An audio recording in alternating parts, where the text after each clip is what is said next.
Peniap kari Iran ya Quraisy kayani hadin bakalayo jingte ba udon jingedai bat katanat sentiat napo kari Israel.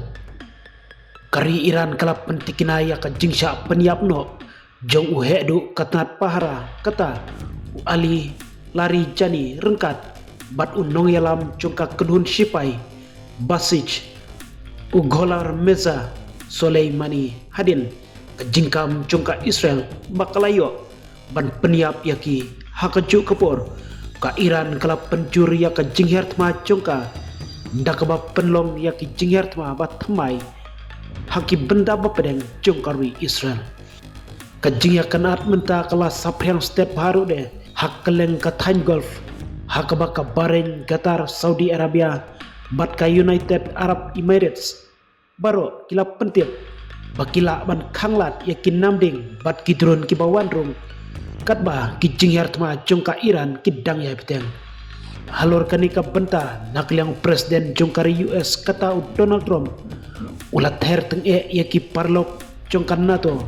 nomar bakila kentaj ban peniaj yaki sipai duriau jongki syakat duriau ba Hormuz kabadai ka benta kaba kongsan ba hakaliang katma kabadang ya menta